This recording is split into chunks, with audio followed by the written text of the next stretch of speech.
Rosana, deixa eu falar. Então, vamos começar. As pessoas já estão nos assistindo. E hoje nosso tema vai ser sobre endometriose, dor pélvica crônica. E os benefícios, como a fisioterapia pode nos ajudar nesses problemas, melhorar nossa qualidade de vida. Nós temos uma melhora dessa patologia, os benefícios que a fisioterapia nos traz. Doutora Rosana é fisioterapeuta. Eu, como vocês me conhecem, sou a doutora Rogéria Coelho, ginecologista, especialista em endometriose, reprodução assistida. Atendo pacientes, muitas pacientes com endometriose, então tenho uma experiência já de alguns anos.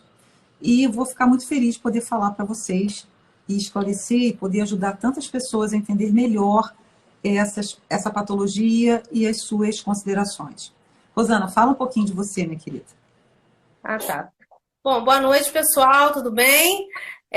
Bom, muita gente já me conhece, né? Eu já encaminhei a live para vários pacientes meus que estavam muito curiosos, então o pessoal está aí assistindo, né? Boa noite a todos. Eu espero que seja uma noite muito agradável, que a gente possa estar ter esse bate-papo aí para tirar muitas dúvidas, né? Muitas me mandaram perguntas antes mesmo da gente estar conversando agora, então me falou. A gente vai falar sobre isso, né? Então, eu sou Rosana, fisioterapeuta, né? Eu tenho especialização em oncologia, trabalhei durante muito tempo no INCA, né? Fiz minha especialização lá. E depois, quando eu saí do INCA, eu fui trabalhar com a pélvica, né? Então, senti a necessidade de fazer uma especialização em uroginecologia. E acabei me apaixonando por essa área, né? E consegui unir o útil ao agradável, trabalhar com a oncologia e também com a uroginecologia, né? A gente sabe que tem muita coisa que as duas especialidades se acabam se complementando, né? E é um universo muito extenso, né, Rosana? Porque a mulher, né, ela é uma área essencial para a nossa felicidade, para a nossa vida, né? O sexo, ele faz parte da nossa vida. E é importante que ele seja de qualidade, né? Então, é uma área muito importante para nós, né, Rosana? Sim, eu estava até discutindo hoje isso, porque a gente tem um grupo no Brasil que tem mais de 300 fisioterapeutas pélvicas, e a gente estava discutindo exatamente isso, né? Porque a gente tem pelo nosso conselho, a gente tem uma especialidade em saúde da mulher. Que a gente faz uma prova, para ter esse título de especialista. Eu fiz a prova, mas a grande questão aí não é só a saúde da mulher, né? Porque a pélvica abrange a saúde do homem, da criança. Então, quer dizer, a coisa fica um pouco assim dividida, né? Então, a gente está discutindo exatamente isso. Porque a fisioterapia pélvica, ela acaba abrangendo tudo, né? Acaba. E nesse caso aqui, especificamente nessa situação, nós vamos estar falando da endometriose, que é a doença que acomete a paciente, a mulher na sua fase jovem, reprodutiva, ou seja, desde que ela tem a menarca, que é a primeira menstruação, até mesmo após a menopausa, em que ela ainda é sexualmente ativa, e que realmente essa doença ela compromete a partir do momento que ela causa dor em muitos pacientes, né? Verdade. Claro que a gente também não vai falar só que é a endometriose causadora de dor pélvica. A gente estava até comentando isso, né, Rosana? Então, a gente pode ter dor pélvica crônica por outras condições, como, por exemplo, as varizes pélvicas, as aderências pélvicas, os processos inflamatórios, né? Então, são patologias que também podem levar a dor. Doenças do intestino, como você mesmo comentou, não é?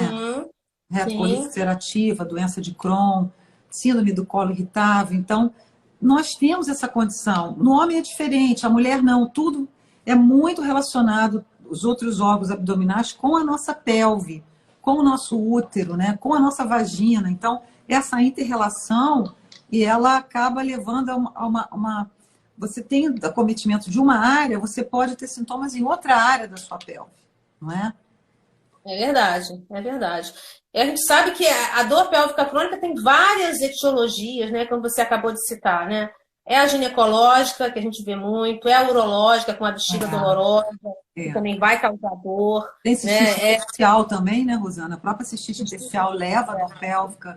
Leva a dor pélvica. Até as questões osteomusculares, a questão de postura, né? A dor, como você tem a dor crônica e de repente você se adapta àquela posição, Aham. essa postura errada também vai provocar mais dor ainda, né? Sim, Porque com ela certeza. busca uma postura que sinta menos dor, mas não é a postura adequada, né? Então, o músculo acaba ficando mais tenso, né? Então, tudo também acaba provocando mais dor pélvica ainda. Isso. Aí você quer começar, Rosana? Você quer perguntar um pouco sobre endometriose? Como que você quer fazer? Porque já tinham mandado algumas perguntas para nós, não é? Sim, é porque as pessoas têm muita dúvida, né? Uhum. O que é endometriose, né? Quais são as causas? Ela é hormônio dependente, né? Tem a parte do estrogênio, então as pessoas acabam confundindo um pouco com outras patologias, né? Sim, hoje eu atendi várias, inclusive, no consultório, né, para meninas, até jovens com endometriose. E a endometriose, ela é o que? Ela, na verdade, ela é a presença do tecido endometrial, que é a parte, é o tecido que descama todo mês no útero, fora do útero, né? Então, geralmente, esse tecido, ele se implanta e cresce, e ele responde ao hormônio em locais, em áreas fora da cavidade uterina, que pode ser a trompa, o ovário, o fundo de saco vaginal, atrás do útero, que é o reto uterino, sobre o intestino, na alça intestinal, principalmente no reto sigmoide, apêndice, outras, intestino delgado. Então, na verdade, bexiga, ela pode acometer vários órgãos da pelve e do abdômen, inclusive fora do abdômen, né? Nos casos mais extremos. É Ela, verdade. Eu cheguei a ver até uma colocação falando de endometriose cerebral, né? sim, tem casos. Pulmonar. Pode acontecer, são casos mais raros, mas pode acontecer, Eu né? li um artigo, até de fora do Brasil, ano passado, numa endometriose no dedo de uma moça. No dedo indicador. É. E aí a teoria de que exista esse erro, vamos dizer assim, para alguns tipos de endometriose, é como se houvesse esse erro já na vida embrionária. E aquele tecido vem ali fora do lugar e ali ele se desenvolve, como se fosse uma metaplasia, uma mudança da célula, entende? E Uhum. tem, então, assim, na verdade, pode acometer qualquer parte, dentro do nariz, garganta, no olho, claro, muito mais raramente. Mais E, raramente. e existem teorias que acreditam que essa célula endometrial, ela de alguma forma ela iria pela corrente sanguínea, linfática ou venosa e se implantaria nesse outro lugar. Então, existem várias teorias para explicar a mesma doença, né? A É, taxa de era uma das... incidência na população mundial é de 5 a 15%. Quando nós vamos avaliar uma população infértil e pesquisar nas pacientes com infertilidade, essa incidência pode chegar até 50%. Ela aumenta bastante. Porque ela É. pode causar infertilidade também, né? Uhum. É verdade. E você já respondeu uma questão que estava também na minha lista, que as pacientes me perguntaram, a questão dessa parte hereditária, né? E a idade também Sim, é uma sim. questão A importante, parte né? hereditária ela é importante, porque trabalhos mostram que se a sua mãe tem endometriose, você tem 2 vezes mais chance de ter endometriose. É muito comum atender no consultório, às vezes, uma paciente que tem endometriose e a irmã ou as irmãs têm endometriose. Assim como o mioma, né? O mioma é muito comum na família também. Tem uma questão hereditária importante, que também é uma doença, de certa forma, hormônio dependente, estrogênio dependente, né? Independente. E a gente consegue, Rogéria, ter um diagnóstico precoce dessa patologia?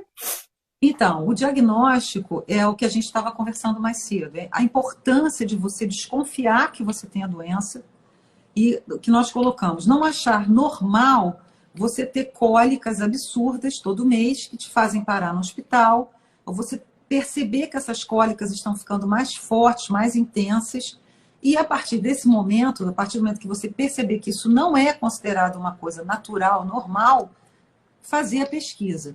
Então, o diagnóstico, ele é, na maioria das vezes, clínico, né? Com as queixas clínicas dessa mulher, que ela vai levar ao seu ginecologista, e dependendo da endometriose, o diagnóstico ele pode ser feito através da ultrassonografia, quando você tem o acometimento do ovário, que é o endometrioma ovariano. E principalmente através da ressonância magnética da pelve, com bons aparelhos, bons profissionais, você consegue realmente mapear as áreas da chamada endometriose profunda, que é a endometriose fibrosa, que tem mais de 5 milímetros de profundidade e que pode estar cometendo nervos. Esse é o problema. Quando ela esse é o problema. Quando ela está próxima dos plexos nervosos, principalmente no fundo da pelve, é aí que elas causam mais dor. Entendeu? Pega ligamentos útero-sacros, pega toda aquela parte de raiz nervosa. A gente é uma área fogacho, nervo pudendo, o nervo sacral. Então, assim, as raízes sacrais. Então, isso é um problema. É muito sério. É muito sério. É muito sério mesmo. E falando nesses sintomas, quais são os mais prevalentes que você observa? Os mais comuns são a chamada dismenorreia, que é a cólica menstrual progressiva, ou seja, é a dismenorreia que você percebe que ela fica cada vez pior, mais intensa. A dispareunia, que é a dor à relação sexual, né? Que é esse desconforto na relação sexual, porque a gente não tem que ter dor na relação sexual. Ela tem que ser uma coisa prazerosa, ela não tem que te trazer dor, né? E principalmente quando você faz certas posições sexuais em que a penetração ela é mais profunda, e nessa endometriose profunda a pessoa sente mais dor. Você pode também ter dores fora do período menstrual, dor na ovulação, dor durante o seu ciclo menstrual, e também pode estar comum, por exemplo, dor ao evacuar, quando você tem acometimento retal. Pode acometer a bexiga e a pessoa ter um desconforto muito grande quando a bexiga está cheia, quando sente essa plenitude da bexiga vesical, incomodar muito. Então, são todas essas questões. Eu acho que é por isso que é tão difícil você fechar um diagnóstico, né, Rogéria? Porque, veja bem, você acabou de falar sobre a bexiga, você tem, quando ela começa a encher, você tem aquela sensação de estar com aquela urgência urinária. Isso pode também configurar como uma cistite intersticial, uma bexiga dolorosa, que também causa mais ou menos os mesmos sintomas, né?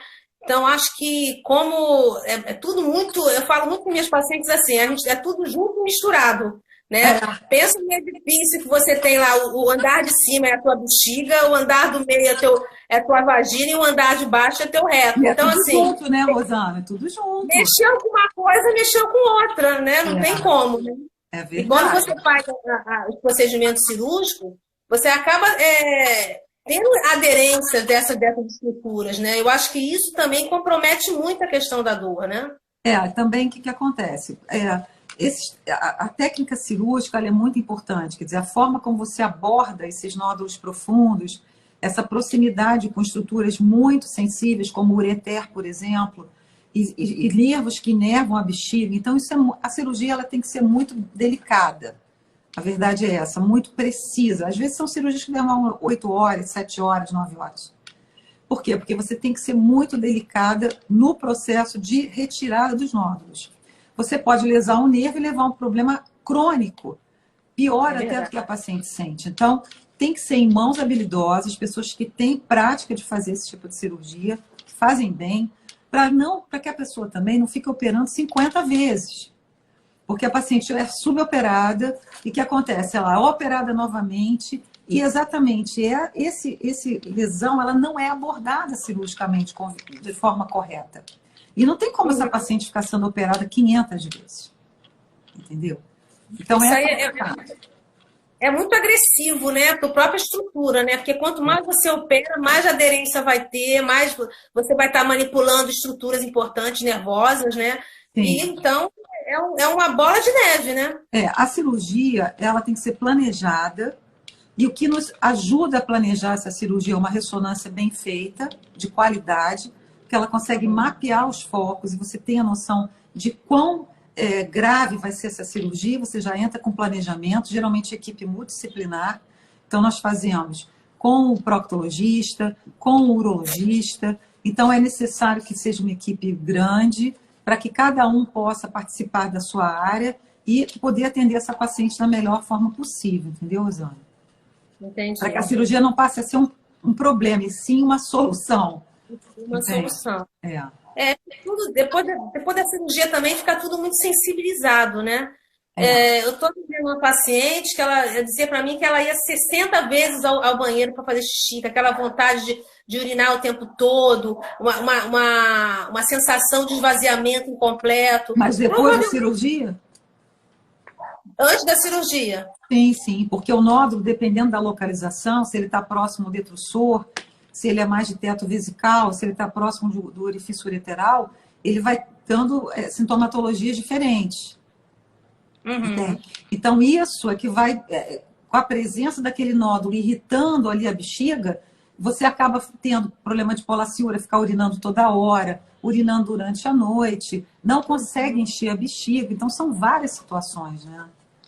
É verdade. Então, assim, o que eu. E ela tá comigo agora, então.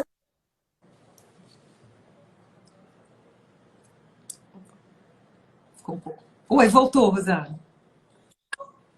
Voltou. Ah, então tá. Voltou, tranquilo. O que eu tenho percebido, Rogério, é que depois que essa paciente faz a cirurgia, essa musculatura ela fica muito tensa. Quando se fala em fisioterapia pélvica, as pessoas acham pensam muito em contração. Ah, eu tenho que contrair meus músculos. Mas, na realidade, esse tipo de paciente, é o contrário, a gente tem que relaxar essa musculatura. Porque essa musculatura é tão tensa para a gente que ela não consegue relaxar para fazer o xixi, não consegue relaxar para evacuar. Então, a gente tem que estar trabalhando essa musculatura, relaxando ao máximo, orientando o posicionamento dessa paciente. Então, assim, quando a gente tem essa paciente numa avaliação, a gente tem que ser o mais minucioso possível, ouvir muito as suas queixas, porque são muitas, né, de muito tempo.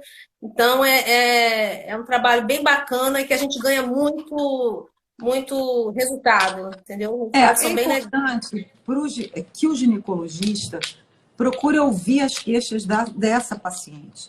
A partir do momento que ele ouvir as queixas, ele passa a acender uma luzinha e pensar, pode ser que ela seja portadora de endometriose. Então, vamos pesquisar, vamos investigar, entendeu? Isso é muito importante. Agora, a endometriose ela tem uma questão também, que eu não sei se você concorda comigo.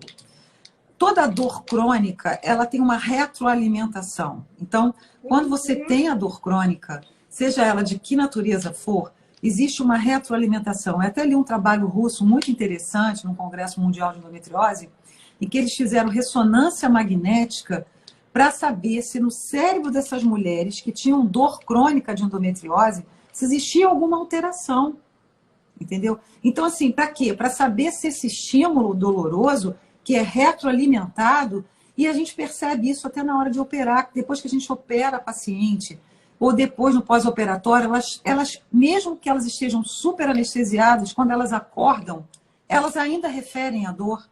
E a memória da dor, né? A memória da dor. E eu comento isso com a anestesista, porque elas falam assim, não, eu estou sentindo dor ainda. Eu falo, não, ela não está sentindo dor, porque ela está anestesiada. Ela está com a memória da dor.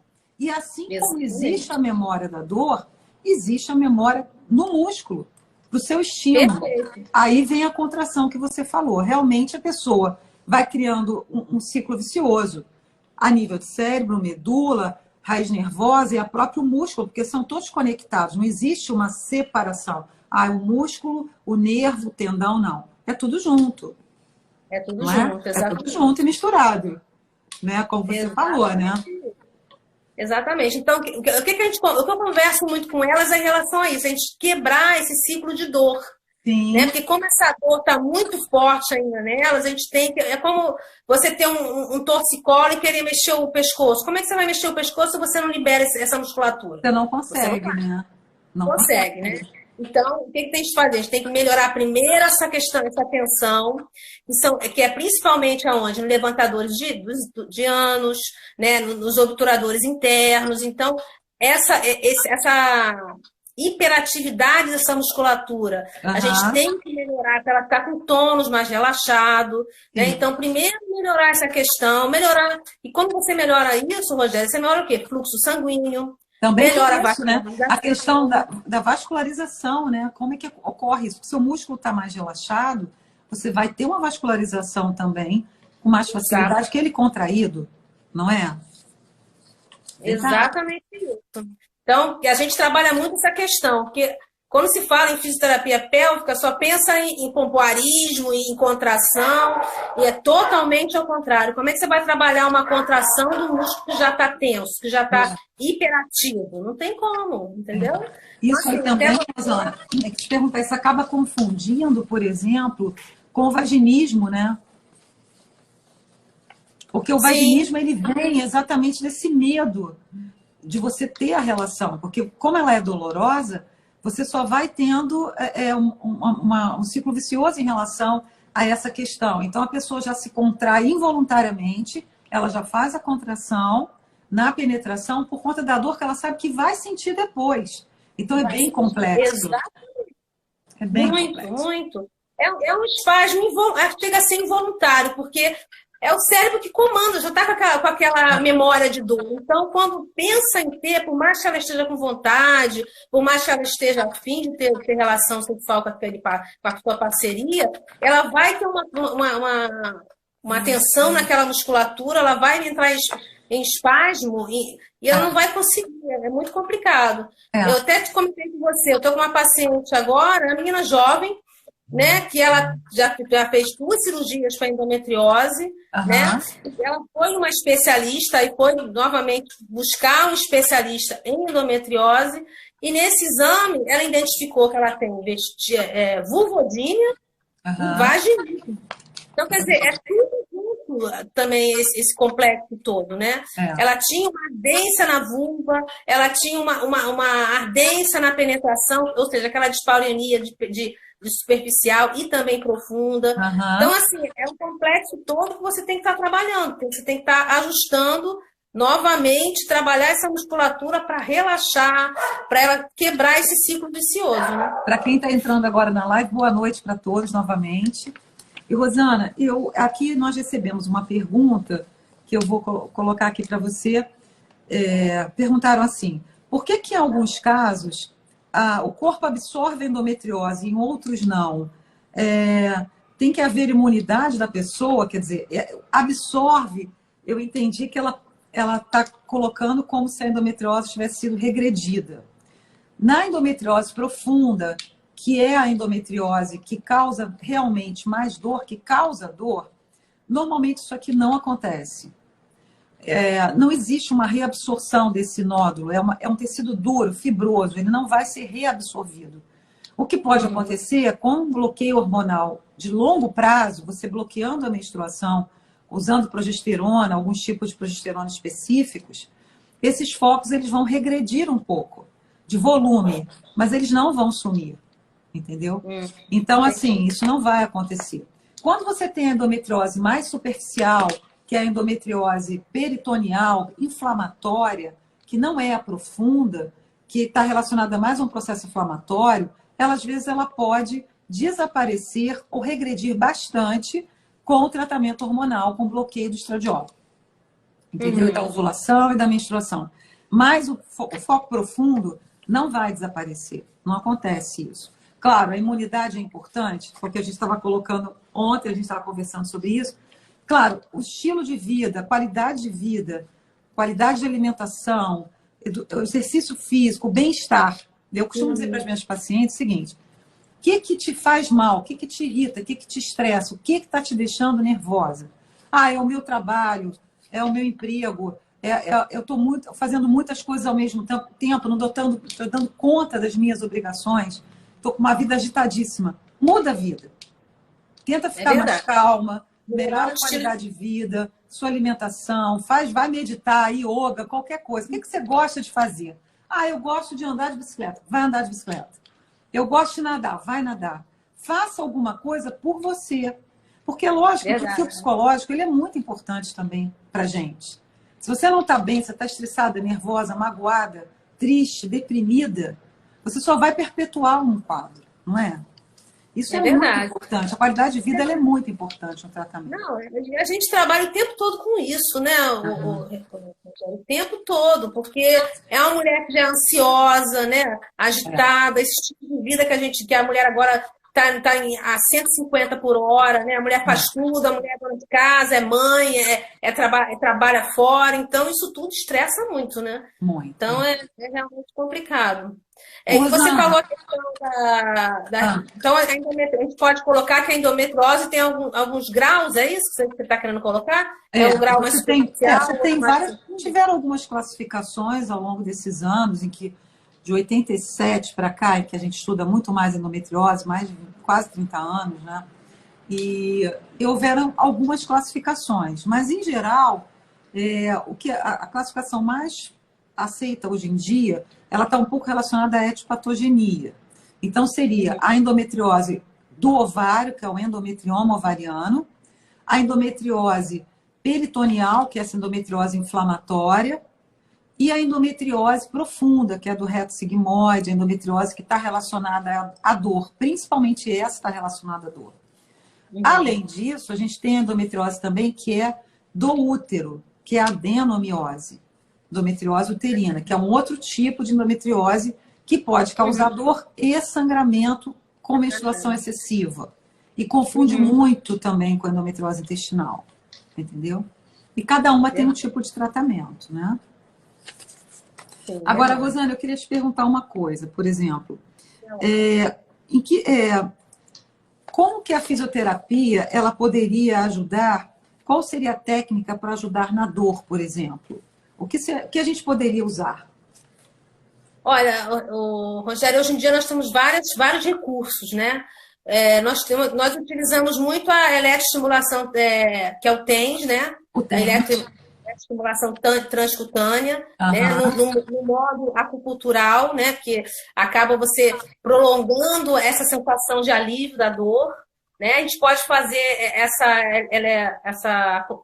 esse TENS tanto intracavitário quanto superficial, né? O que é isso? Eu posso estar colocando uma sondinha no canal vaginal e fazendo bem próximo ao local da dor, então isso funciona bastante. Né? Ou se a mulher tem alguma questão que eu não possa estar usando a sonda, porque a musculatura está muito tensa, por exemplo, se ela tiver um vaginismo, eu posso estar usando um eletrodo de superfície, né? Próximo ao centro tendinho, próximo ao local. Uma coisa bacana que a gente tem usado bastante agora, Rogéria, é o laser de baixa potência. Você falou disso. Interessante, o laser né? é tipo uma pistola, né? O cabo dele é muito fininho. Mesmo uma paciente que tenha vaginismo, a gente consegue Não vai ter introduzir. dificuldade, né? Não vai ter dificuldade, a gente consegue introduzir no canal vaginal e tem assim um efeito maravilhoso, porque ele traz analgesia praticamente imediata, Nossa, faz uma bom, reparação Rosana. visual, ele é muito bom. E ele Tem está ação relacionado também à produção de colágeno, né? Exatamente. E tem uma ação anti-inflamatória. Olha que maravilha. Isso é Então, melhor. assim, a gente tem usado muito. E, assim, é super bom. Até nas fissuras anais a gente está usando o laser. E você percebe que está ocorrendo uma melhora. Nossa, é absurda.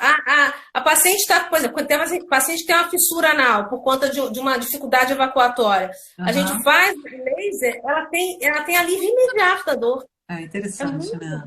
Muito bom. Muito legal.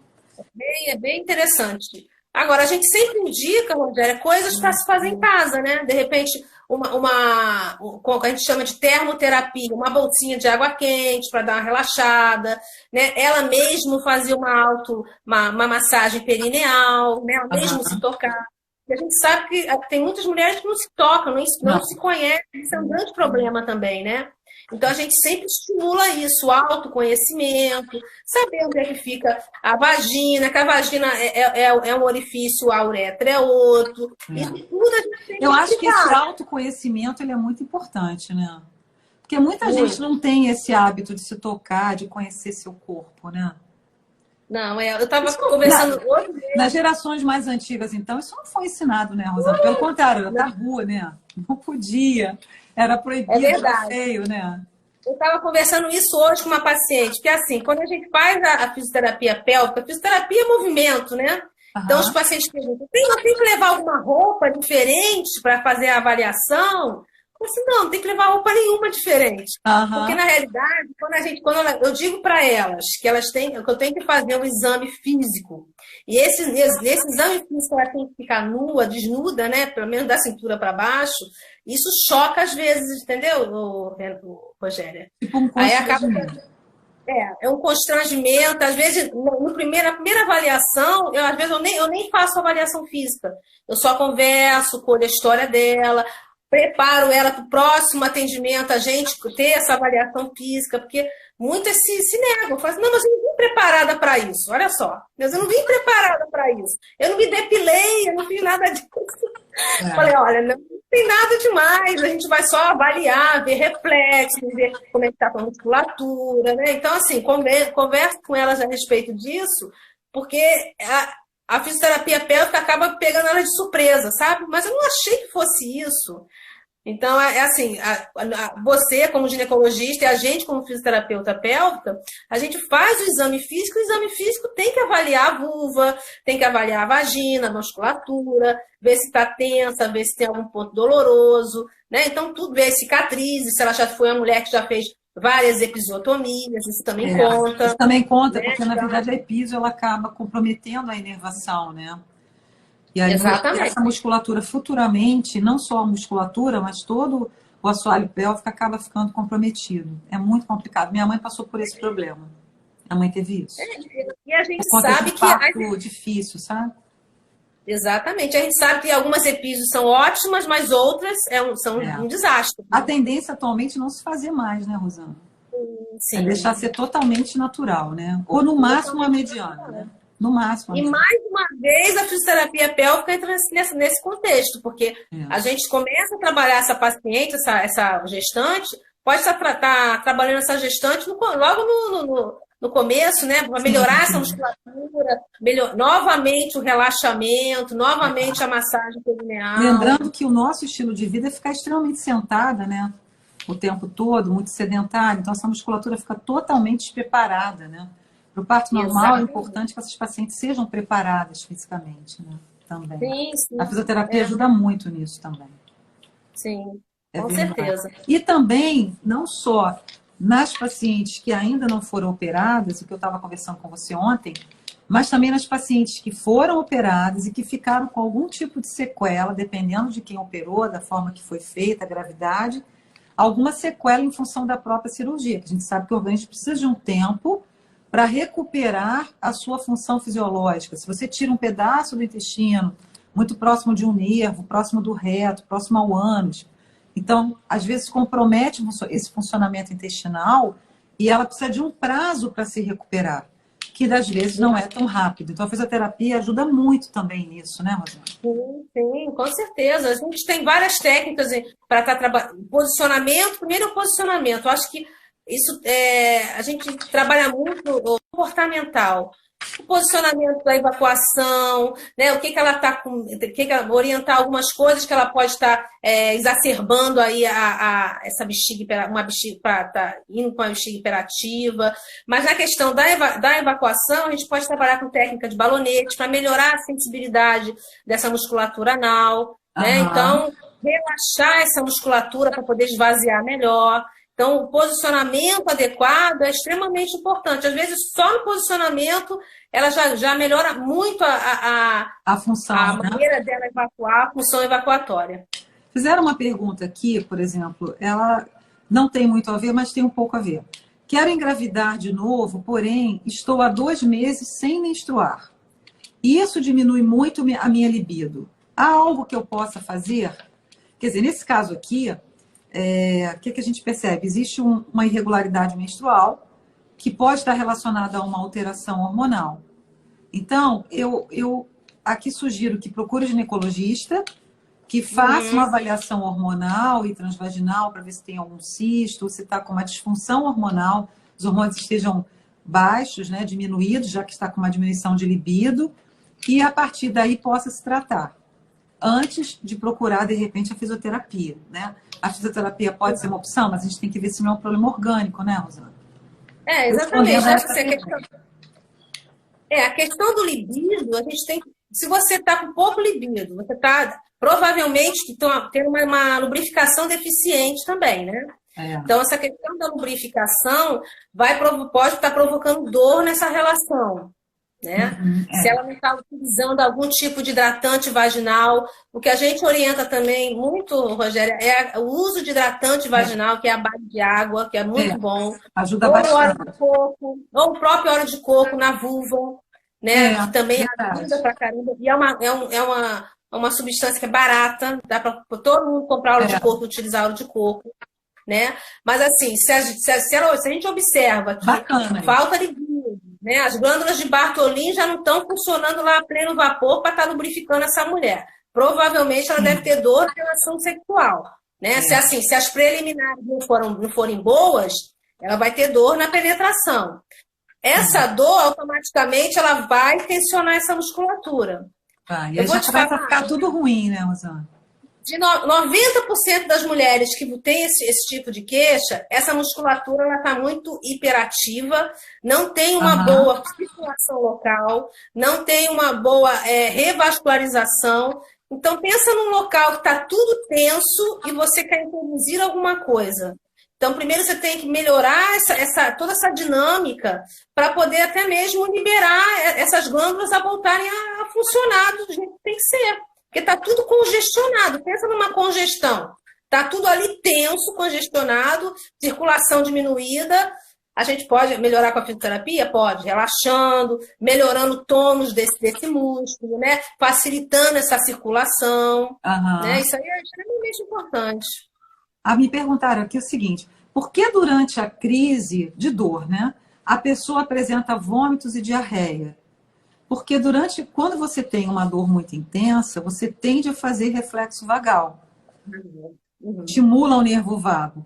Então, você apresenta vômitos e diarreia como uma resposta à dor intensa.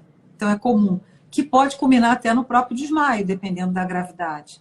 Da síncope, né, no caso mais grave. Mas o vômito e diarreia, ele é reacional a essa estimulação vagal, que é o nervo vago. Por isso que ocorre vômito e diarreia. Realmente é horrível, né? A gente tem que reconhecer. Chegar a esse ponto, né? Uma dor, é uma dor muito intensa, né? Sim. Mandaram outra pergunta aqui.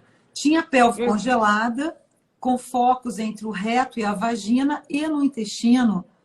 Antes da cirurgia, eu sentia muitas dores. Realmente, essa localização, essa endometriose que ocorre entre o fundo vaginal, atrás do útero, que é o reto uterino, e o reto intestinal, ela comete muitas raízes nervosas. É a endometriose que mais dá dor, sabe? Por isso que a pessoa colocou isso aqui, é verdade. Essa pelve congelada, ela é realmente horrível, complicada. Aí ela colocou outra coisa aqui, uma outra paciente colocou assim: infelizmente, muitos médicos não fazem a fisioterapia como parte do tratamento, nem pré, nem pós-operatório. Infelizmente. Isso realmente tem que fazer parte da nossa... Porque, na verdade, a medicina ela tem que ser multidisciplinar, né, Rosana? Não dá para você fazer só uma coisa. Você tem que ter pessoas te ajudando, né? Não dá para fazer tudo, né, Rogério? Você não dá para saber tudo, né? Você foca na patologia, você foca na cirurgia. Né? Por que não complementar isso com outros profissionais, né? É aquele profissional que vai trabalhar com a funcionalidade. A fisioterapia é isso, é funcionalidade, gente. A gente vai trabalhar com a musculatura, o quê? Estriado esquelética. É o nosso assoalho pélvico. Aí colocaram aqui uma pergunta dizendo assim, mas reflexo vagal, mas não tinha endometriose. Não, reflexo vagal não está relacionado à endometriose. Está relacionado à dor, em geral. Se eu tiver uma úlcera perfurada, por exemplo, no meu estômago, eu posso ter um reflexo vagal, vômito, diarreia e desmaiar. E não é endometriose. Na verdade, a gente está citando aqui o reflexo vagal para uma paciente que tenha muita cólica, muita dor na menstruação ou quando tem a crise de dor da endometriose. Mas o reflexo vagal ele ocorre de uma maneira geral, não tem nada a ver só com a endometriose. Faz parte também, né? Mas aí que eu estava te falando, a questão da funcionalidade. A fisioterapia trabalha a funcionalidade, né? Então, se a gente tem esse assoalho pélvico, a gente pode estar trabalhando tanto para manter uma continência, que é uma das funções, trabalhar a função sexual, né? Que é outra função desse assoalho pélvico, né? E manter esses órgãos nos seus lugares, que também isso é extremamente importante, né? Pensando nessas 3 funções básicas do nosso assoalho pélvico, é a coisa que eu posso me preocupar e você sabe que existe, mas a Rosana é que vai tomar conta. Entendeu? Então, eu acho que essa disciplinaridade ela é fundamental, né? Encaminhar para o psicólogo, se precisar. A nutricionista é extremamente importante, que a gente sabe o quanto a dieta faz diferença na vida dessas mulheres, né? Sim, então, principalmente se elas são constipadas e têm uma dieta errada, sem fibras. Então, quanto mais constipadas, pior, mais vão sentir esse mal-estar no abdômen. se ficarem com gases. Então, tudo isso só piora a situação, né? Só piora a situação. Essa questão da evacuação, Rogério, é extremamente importante. Às vezes a gente pega mulheres que ficam uma semana sem evacuar. Como consegue? Uma semana. Entendeu? E achar que é normal, não é normal, gente. Dor não é normal. Tanto que eu comentei com você, né, a respeito de um artigo que eu li há pouco tempo, foi até da Febrasgo, falando exatamente isso. Gente, vamos se atentar, porque dor nunca é normal. Né? A mulher que sente cólica desde novinho, desde adolescente. Vai melhorar com o tempo. Isso não é normal, não, gente. Não, outra coisa, né, Rosana? Assim, tem as funções fisiológicas, elas devem ser observadas. Eu acho que a gente tem um grande problema com essa coisa de trabalhar, a mulher que trabalha fora, trabalha muito. A gente perde muita rotina. A rotina ela nos impede de prestar atenção no nosso corpo, não é? Então, assim, o que é correto? O que é correto é você ir ao banheiro pelo menos uma vez ao dia. Perfeito. Pelo menos uma vez ao dia. Se você vai 2 vezes, melhor ainda. Não dá para você achar normal a pessoa ficar uma semana, 10 dias sem o banheiro. Porque não é concebível imaginar que as fezes paradas ali durante 10 dias não vão causar problema. Exatamente. Uma coisa que deveria estar fora dali. Então, aqui você está absorvendo toxinas que estão ali naquelas fezes. Agora, o hábito de beber água. Então, é importantíssimo. Se você não bebe uma quantidade de água suficiente, no mínimo 2 litros de água por dia. Mas por quê? Porque a gente mora num lugar hiperquente e que por mais água que você beba, sempre é pouco. Porque nós transpiramos, nosso organismo perde água o dia inteiro. Então, mesmo que você tome suco, tome outros líquidos, a água é super importante. A fibra na alimentação faz toda a diferença, né? E a própria rotina, o hábito, de criar o hábito, o reflexo gastrocólico. Eu comi, eu tenho que ter vontade de ir ao banheiro. Bebê é assim. A gente nasce assim e é para continuar sendo assim. Você pode observar que a maioria dos homens não tem constipação. Só as mulheres têm constipação. Você já reparou? É verdade. Mas sabe o que acontece? Eu ia até comentar isso com você, a questão do reflexo gastrocólico. O que acontece? A mulher, como tem muita coisa para fazer e está sempre agitada e fazendo 1000 coisas ao mesmo tempo, porque nós somos assim, né? Parecemos um polvo, fazemos 1000 coisas ao mesmo tempo. Sim. Quando vem o reflexo gastrocólico, ela sente a vontade, mas ela tem que fazer uma outra coisa, ela inibe esse reflexo e não vai. E a gente sabe que esse reflexo, para depois ele voltar, é mais ou menos umas 10 horas depois. Demora muito. E às vezes você já está dormindo. Aí você pensa bem, aí vem de novo o reflexo. Aí você inibe de novo. Aí é uma cascata. Exatamente. Agora, é importante também alertar para as pacientes que têm suas filhinhas, né, pequenas já, colocar na criança o hábito de ir ao banheiro. Isso é ensinado quando a gente é pequeno também. E às vezes a mãe não se dá conta disso. De ensinar a sua filha que você tem que ter horário para ir ao banheiro. É uma questão de hábito, entendeu? É muito importante. Uma das colocações que a gente faz muito na avaliação, que a gente perde um tempo enorme, e eu faço isso por escrito, para dizer, olha, falou e as palavras vão ao vento. Eu faço por escrito, Rogério. Toma, tem que ser assim. É a terapia comportamental. Posicionamento para evacuação, posicionamento para fazer xixi.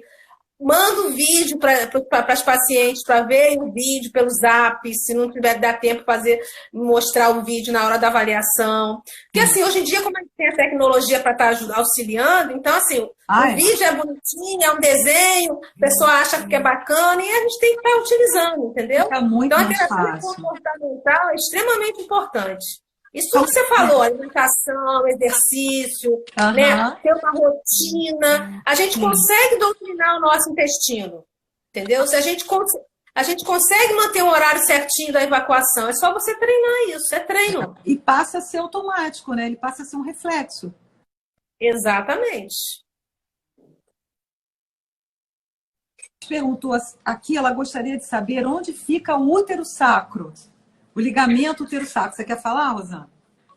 Não, pode falar, Rogério. Isso aí é o que você mais manipula aí na tua cirurgia. O útero sacro é um ligamento, na verdade, que ele fica na porção de trás do útero, posterior do útero, ele orienta a posição uterina, né? Então, ele é um ligamento que fica naquela parede posterior e que ele, na maioria das vezes, pela própria localização dele, a frequência de endometriose no ligamento uterosacro é muito comum. E por ali, por trás dele, naquele oco pélvico, passam nervos que são importantes para essa sensibilidade, para o funcionamento da nossa pelve inferiormente. Bexiga, reto, a própria sensação do perineal. Então, se tá acometido, esse útero sacro, realmente você vai ter dor, tá? Como localizar um caso de endometriose no corpo? Perguntaram isso. Assim, o diagnóstico, como eu falei, ele tem que ser clínico, né? Com a conversa com o seu ginecologista, a suspeita. O exame físico é importante, quer dizer, o ginecologista examina a paciente para ver se sente algum nódulo, se sente esse nódulo no fundo da vagina, se o útero é de difícil movimentação. E é importante realizar os exames, que são a ressonância magnética, o ultrassom transvaginal e também, em alguns casos, a própria colonoscopia, para ver essa profundidade da endometriose na parede do intestino grosso, vamos dizer assim, reto sigmoide. Essa paciente, essa pessoa que perguntou deve ter ficado preocupada porque a gente falou em endometriose no cérebro, endometriose em vários locais, aí ficou preocupada, né? Não, mas também não é assim, né? Tipo assim, são casos extremos, né? Casos extremos e assim, não é uma coisa não é comum. Tão grande, é mais raro, entende? Não é uma coisa tão frequente. É verdade. Existe risco da endometriose evoluir para algo perigoso, como septicemia? Perguntaram aqui, Rosana. Nossa, isso aí, acho que para septicemia, só que for uma cirurgia, seja com uma pessoa que não tem experiência para estar operando, de repente fazer uma iatrogenia, que a gente chama de iatrogenia, né? De repente ter alguma nessa abordagem. Na verdade, ela pode acontecer em qualquer situação, mas não necessariamente na endometriose. Não necessariamente na endometriose, verdade. Quando as pacientes têm endometriomas muito volumosos, isso às vezes acontece, e às vezes tem endometriose na trompa, com dilatação da trompa, que a gente chama de hidrossalpinge, pode acontecer, essas pacientes, elas têm mais tendência a ter processo inflamatório ou infecção pélvica, doença inflamatória pélvica, né? Então, eu já atendi algumas pacientes, eu tive casos de pacientes com esses endometriomas muito grandes, que são esses cistos de chocolate no ovário, e se complicarem com abscesso tubovariano. E aí, no caso mais grave, ter septicemia. Mas septicemia é uma coisa gravíssima. São casos muito extremos, não é uma coisa comum, certo? Não é comum. Verdade. Deixa eu ver se tem mais alguma pergunta. Você recebeu alguma pergunta aí, Rosana? Não cheguei a verificar, não. Deixa eu ver. Dá uma olhada, vê se tem alguma outra para você.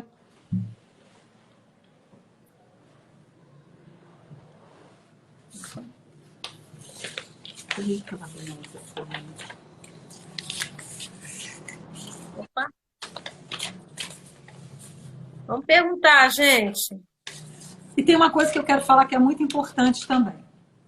Perguntaram aqui, ó. Tem endometriose, tive DIP, aí sim, tive leucocitose de 26 mil leucócitos. Então, o que eu coloquei pode ocorrer, assim, existe uma tendência para quem tem uma endometriose desse tipo que eu te falei, cometendo trompa, porque a endometriose é uma inflamação, né, Rosana? Ela já é um processo inflamatório. Então, às vezes, a paciente já está com a imunidade mais baixa, já está mais suscetível a uma complicação infecciosa. E pode realmente concorrer com essa infecção e aí a coisa fica muito mais grave. Eu já atendi algumas pacientes que tiveram esse problema, sabe? Agora, eu queria colocar uma coisa aqui que é muito importante também, que acontece com pacientes jovens e que eu já vi algumas vezes na minha vida de ginecologista. Às vezes, o uso prolongado do anticoncepcional, e principalmente o anticoncepcional de baixa dosagem, que é o que a gente tem de uns anos para cá no mercado, eles causam uma atrofia genital. principalmente a nível de mucosa. Então, é comum essas pacientes, essas meninas, porque eu já atendi meninas, ficarem com esse epitélio vaginal, a mucosa totalmente atrofiada, e evoluírem para vulvodínia e evoluírem para vaginismo, entendeu? Então, é importante que nós também saibamos que o uso prolongado de anticoncepcional de baixa dosagem de estrogênio, ele pode levar a essa atrofia genital na mulher, por conta desse estrogênio que ele bloqueia muito o eixo hipotálamo hipofisado. Então, a pessoa tem que estar atenta. A fisioterapia ajuda? Sim, a fisioterapia ajuda. Os hidratantes, como você colocou a base de água, ajudam muito. E, às vezes, você é obrigada a passar um pouco de estrogênio local para melhorar o trofismo vaginal dessas meninas. Meninas, eu já atendi no consultório, eu fiquei assim, horrorizada de ver. Várias vezes, entendeu? É muito comum também. E qual idade, Rogério, essas meninas? Há pouco tempo atendi uma estudante de medicina de 24 anos. Nossa! Uma menina. É uma menina. Menina. Verdade. Eu consegui resolver, tirei o anticoncepcional, mudei o método, passei estrogênio local, ela foi melhorando. Coitada, ela estava com a vida sexual dela completamente comprometida.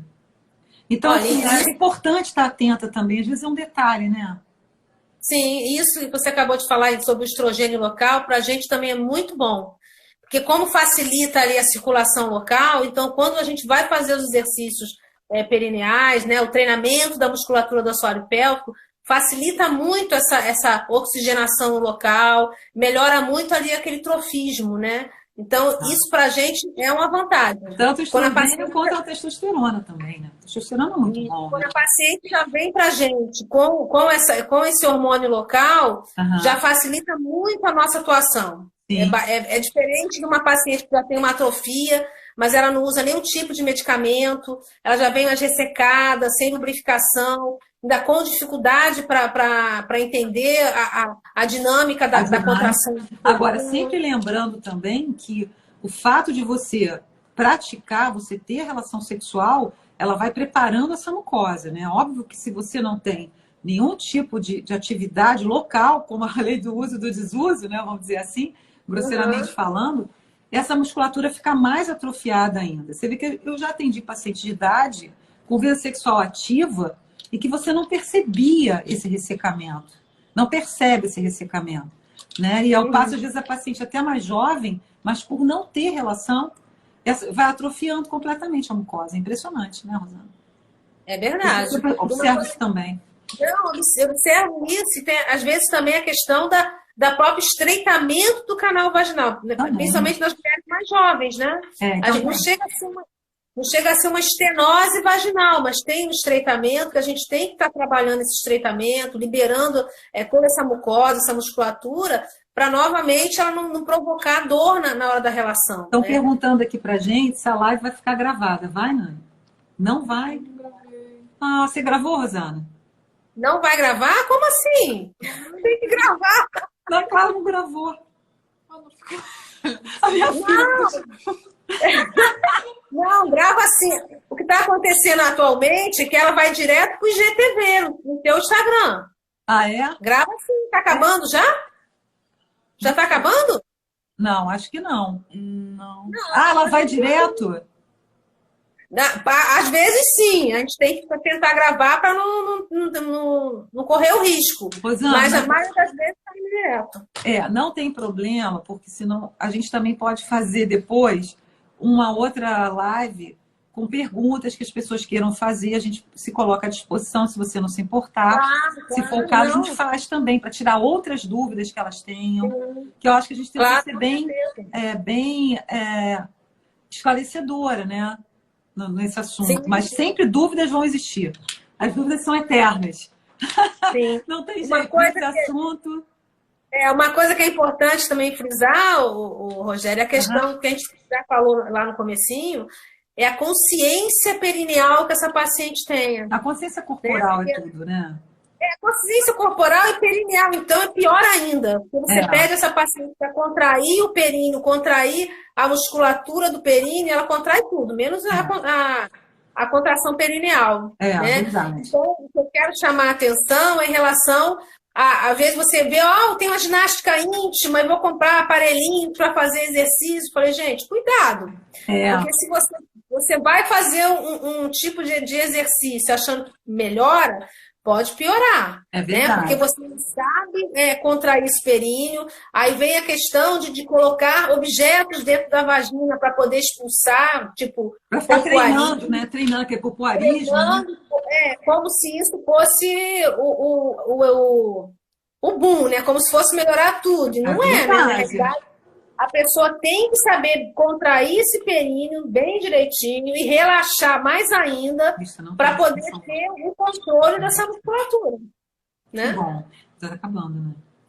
Tá acabando. Ah, tá. Falta 1 minuto e. Tá faltando 1 minuto, Rosana. Passou rápido, tá vendo? Eu te falei que era rápido. Mas você quer deixar alguma mensagem para as nossas amigas, para as nossas seguidoras que estão assistindo nossa live? Você quer deixar alguma mensagem, Rosana? Eu quero deixar a mensagem do seguinte, né? Depois que a gente conversa sobre tudo isso, procure se olhar mais, se observar mais. Sentir dor não é normal de Não maneira é nenhuma. normal, não é. Cólica menstrual, sentir dor na relação, então é pior ainda, né? Qualquer tipo de dor não é normal. A gente tem que procurar a causa dessa dor, né? Conversar mais com o ginecologista, né? Hoje em dia está sendo muito estimulado isso, que não é um vinhozinho que resolve uma questão de uma hiperatividade da musculatura do assoalho pélvico. O ideal é Né? que se Um procure trabalho. essa profissional habilitada para ser ajudada. Eu acho que isso é muito importante. Essa equipe Sim. multidisciplinar, Rosane. Eu te agradeço muito pela sua Eu te participação. agradeço. Foi muito esclarecedor, ótimo. foi ótimo, muito esclarecedor. Tenho certeza que nós vamos ser multiplicadoras disso, quer dizer, os pacientes vão falar com outras pessoas e vamos poder ajudar muitas pessoas através desse trabalho, tá, Rosana? Sim, com certeza. Muito Conte obrigada. comigo, tá? Para a gente poder ajudar essas meninas, essas mulheres, né? A se conhecer melhor, né? E tá melhor, né? A saúde sexual delas. Né? Muito Também. obrigada, Rosana. Amei a sua participação. Eu tenho certeza que Obrigada. nossas amigas amaram também, tá?